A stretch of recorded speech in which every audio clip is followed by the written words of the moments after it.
পাহাড় পর্বত আর সবুজ বনাঞ্চলে ঘেরা অপরূপ সৌন্দর্যমণ্ডিত পার্বত্য চট্টগ্রাম।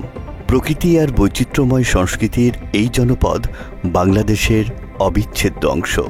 দেশের মোট ভূখণ্ডের প্রায় 10 ভাগের 1 ভাগ জুড়ে বিস্তৃত এই অঞ্চল শুধু প্রাকৃতিক সম্পদেই সমৃদ্ধ নয়, কৌশলগত দিক থেকেও বাংলাদেশের জন্য অত্যন্ত গুরুত্বপূর্ণ। তবে এই সৌন্দর্য ও সম্ভাবনার পাহাড় দীর্ঘদিন ধরে জিম্মি হয়ে আছে সশস্ত্র বিচ্ছিন্নতাবাদী গোষ্ঠী ইউনাইটেড পিপলস ডেমোক্রেটিক ফ্রন্ট বা ইউপিডিএফ এর কাছে। 1997 সালে পার্বত্য চুক্তি স্বাক্ষরের পর যখন শান্তি ফেরার আশা জেগেছিল, ঠিক তার 1 বছরের মধ্যেই 1998 সালের 26 ডিসেম্বর এই চুক্তির বিরোধিতা করেই গঠিত হয় ইউপিডিএফ। শুরু থেকেই তারা নিজেদের পরিচয় দিয়েছে পার্বত্য জনগণের অধিকার আদায়ের সংগঠন হিসেবে। তবে বাস্তবে তাদের কর্মকাণ্ড পরিণত হয়েছে পাহাড়ি বাঙালি সাধারণ মানুষের জন্য আতঙ্কের। চাঁদাবাজি, অপহরণ, গুম, খুন আর সশস্ত্র সহিংসতা এ সবই এখন ইউপিডিএফের মূল চরিত্র। মোবাইল অপারেটর, পর্যটন সহ বিভিন্ন কোম্পানির কাছ থেকে কোটি কোটি টাকা চাঁদা আদায়, দাবি পূরণ না হলে মোবাইল টাওয়ার ধ্বংস, নেটওয়ার্ক বিচ্ছিন্ন করা কিংবা বিদ্যুতের লাইন কেটে দেয়া তাদের নিয়মিত রুটিন। বাংলাদেশি গোয়েন্দা সংস্থার তথ্য বলছে, ইউপিডিএফ এখন আর শুধু স্থানীয় সন্ত্রাসী গোষ্ঠী নয়, একটি আন্তর্জাতিক অস্ত্র নেটওয়ার্কের অংশ। সম্প্রতি ভারতীয় নিরাপত্তা বাহিনী আটক করেছে বিপুল পরিমাণ অস্ত্রের চালান, যা স্পষ্টভাবে প্রমাণ করে সীমান্তবর্তী রাষ্ট্র এবং সশস্ত্র গোষ্ঠীর সাথে যোগসাজশে পার্বত্য চট্টগ্রামে অস্থিতিশীলতা সৃষ্টি করছে ইউপিডিএফ। শুধু সীমান্তই নয়, দেশের ভেতরেও ইউপিডিএফের সহিংসতার ইতিহাস বেশ দীর্ঘ। 2009 থেকে 2025 সালের আগস্ট পর্যন্ত 89টি আন্তঃদলীয় হত্যাকাণ্ডে প্রাণ হারায় অন্তত 124 জন, আহত হন 42 জন। একই সময়ে 296 বার গুলি বিনিময়ের ঘটনায় নিহত হয়েছেন 28 জন, আহত 60 জন। অন্যদিকে নিরাপত্তা বাহিনীর সঙ্গে সংঘর্ষ হয়েছে কমপক্ষে 27 বার, আর 278টি অপহরণে মোট 332 জন সাধারণ মানুষ ভুক্তভোগী হয়েছেন। সীমান্ত পেরিয়ে বিস্তৃত ইউডিএফের এই তৎপরতা শুধু পার্বত্য চট্টগ্রাম নয়, গোটা অঞ্চলকেই অস্থিতিশীল করছে বলে অভিযোগ পাহাড়ের মানুষের। অর্থাৎ ইউপিডিএফের দেশে বিদেশে বিভিন্ন ইন্ধনদাতা থাকাকে দিয়ে এখানকার সাধারণ ছাত্রছাত্রীদের ব্যবহার করে ওরা এখানে পার্বত্য চট্টগ্রামে অস্থিতিশীল পরিবেশের সৃষ্টি করছে। রাঙামাটি, খাগড়াছড়ি, বান্দরবান পাহাড়ের এই 3 এলাকায় রীতিমতো কৃষি, যানবাহন, ঠিকাদারি, কাঠ, বাঁশ সহ সাধারণ ব্যবসায়ী ও মানুষদের অপহরণ করে জিম্মি করে চাঁদাবাজি করে ইউপিডিএফ। প্রতি বছর এই চাঁদাবাজি থেকেই অন্তত 350 কোটি টাকা আয় করে সশস্ত্র এই সংগঠনটি। এর মধ্য দিয়েই লম্বা হতে থাকে তাদের অপরাধের খতিয়ান। 2001 সালে আন্তর্জাতিক অঙ্গনেও আলোড়ন তোলে ইউপিডিএফ। রাঙামাটি নানিয়ারচরে তারা 3 জন বিদেশি নাগরিককে অপহরণ করে মুক্তিপণ হিসেবে আদায় করে প্রায় 3 কোটি টাকা। 2002 সালের এপ্রিল মাস রানীরহাট, চট্টগ্রামে বাঁশ ব্যবসায়ী ওমর আলী হাজিকে চাঁদা না দেওয়ার কারণে নির্মমভাবে গুলি করে হত্যা করেছে ইউপিডিএফ। এর জেরে ছড়িয়ে পড়ে সাম্প্রদায়িক দাঙ্গা, পুড়ে যায় থুইমং মারমার বাড়িঘর।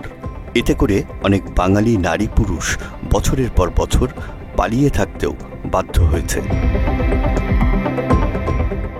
2011 সালের 21 ফেব্রুয়ারি আন্তর্জাতিক মাতৃভাষা দিবস। রাঙামাটি কাউখালী কলেজে বাঙালি শিক্ষার্থীরা শহীদ মিনারে ফুল দিতে গেলে বাধা দেয় ইউপিডিএফ। চলে হামলা, আহত হয় অনেক শিক্ষার্থী। 2012 সালে খাগড়াছড়ি ও রাঙামাটিতে ঘটে একের পর এক নৃশংস ধর্ষণের ঘটনা। মাটিরাঙ্গায় মাত্র 12 বছরের এক শিশুকে 4 জন ইউপিডিএফ সদস্য ধর্ষণ করে। একই বছরের জুলাই ও অক্টোবরে 55 এবং 30 বছর বয়সী 2 নারীও একই পরিণতির শিকার হয়েছেন। এসব ঘটনায় আতঙ্ক ছড়িয়ে পড়ে পুরো অঞ্চলে। 2015 সালের এপ্রিলে খাগড়াছড়ির দীঘিনালায় ইউপিডিএফ সমর্থিত ছাত্র সংগঠন পিসিপির সদস্যরা অপহরণ করে এক তরুণীকে। তাকে আটকে রেখে গণধর্ষণ করা হয় এবং ভিডিও ধারণ করে ব্ল্যাকমেইলের চেষ্টাও করা হয়েছে। 2014 সালের 16 ডিসেম্বর বিজয় দিবসেও চাঁদা না পেয়ে রাঙামাটির নানিয়ারচরে ধ্বংস করা হয়েছে 12 একর আনারস বাগান এবং কেটে ফেলা হয়েছে 20,000 সেগুন গাছের চারা। বাঙালি পরিবারগুলোর ওপরও চালানো হয়েছে বর্বরোচিত হামলা। 2017 সালে রাঙামাটির ঘিলাছড়িতে মোটরসাইকেল চালক সাদিকুল ইসলামকে হত্যা করেছে ইউপিডিএফ। আর 2019 সালের মে মাসে নানিয়ারচর উপজেলা পরিষদের চেয়ারম্যান শক্তিমান চাকমাকে গুলি করে হত্যা করেছে তারা। একই ঘটনায় নিহত হয়েছে অন্তত 6 জন। সাম্প্রতিক বছরগুলোতেও চলছে ইউপিডিএফের রক্তাক্ত সহিংসতা। 24 মে মাসে খাগড়াছড়ির মালংপাড়া এলাকায় সশস্ত্র সংঘর্ষে গুলিবিদ্ধ হয়ে মারা গেছে 7 বছরের শিশু রোমিও ত্রিপুরা। একই বছর জুনে বাঘাইহাট বাজার এলাকায় ইউপিডিএফ মূল ও গণতান্ত্রিক অংশের সংঘর্ষে মারা গেছে এক বাস সুপারভাইজার। ওই বছরই অক্টোবর মাসে খাগড়াছড়ির টেকনিক্যাল স্কুল অ্যান্ড কলেজের শিক্ষক সোহেল রানা ইউপিডিএফ সন্ত্রাসীদের হাতে প্রাণ হারিয়েছেন। সবশেষ 2025 সালের 28 সেপ্টেম্বর খাগড়াছড়ির গুইমারায় সেনা সদস্যদের উপর অতর্কিত হামলা চালায় ইউপিডিএফ সমর্থিত পিসিপি। এতে আহত হন 11 সেনা সদস্য। একই দিনে ধর্ষণের অভিযোগকে কেন্দ্র করে সহিংস আন্দোলন ছড়িয়ে পড়ে। এতে নিহত হয়েছেন অন্তত 3 জন, আহত হয়েছে পুলিশ সদস্য সহ প্রায় 30 জন। অথচ আঘাতে অচেতন সেই কিশোরীর মেডিকেল রিপোর্টে পাওয়া যায়নি ধর্ষণের কোনো আলামত। ইউপিডিএফ অভ্যন্তরীণ নয়, রীতিমতো আন্তর্জাতিক বিচ্ছিন্নতাবাদী সংগঠনগুলোর সাথে সমন্বয় করে অত্যাধুনিক অস্ত্র গোলাবারুদ সংরক্ষণ করে থাকে, যার প্রমাণ মিলেছে বারবার। গত 17 জানুয়ারি ভারতের মিজোরাম রাজ্যের মামিত জেলায় 6টি আপডেটেড AK-47 রাইফেল, 10,000-এরও বেশি গুলি এবং 13টি ম্যাগাজিন সহ বিপুল অস্ত্রের চালান আটক করেছে। ভারতীয় গণমাধ্যমের প্রতিবেদন বলছে এই অস্ত্রগুলো বাংলাদেশের পার্বত্য চট্টগ্রামে পৌঁছানোর কথা ছিল। অভিযানে গ্রেপ্তার হয়েছে 5 জন। এদের মধ্যে একজন চীন ন্যাশনাল ফ্রন্ট বা CNF-এর নেতা। পরে 22 জানুয়ারি ত্রিপুরার রাজধানী আগরতলার অরুন্ধতী-নগর থেকে ইউপিডিএফের সশস্ত্র কমান্ডার সমাজপ্রিয় চাকমাকেও আটক করেছে পুলিশ। তার কাছ থেকে উদ্ধার হয়েছে নগদ টাকা, রুপিসহ কার্তুজ। 23 জানুয়ারি অরুণাচল প্রদেশে ধরা পড়েছে ইউপিডিএফ সদস্য রাজু চাকমা। তার কাছ থেকে উদ্ধার হয়েছে AK-47 রাইফেল, ম্যাগাজিন ও বিপুল গুলি। ভারতের ভেতরে ইউপিডিএফের রয়েছে বেশ কয়েকটি গোপন ক্যাম্প। ধলাই জেলার রতননগর, টুইচামা, নারায়ণপুর, পঞ্চরতন ও নারিকেল বাগান ক্যাম্প সবই খাগড়াছড়ির দীঘানলা ও লক্ষ্মীছড়ি সীমান্তবর্তী এলাকায়।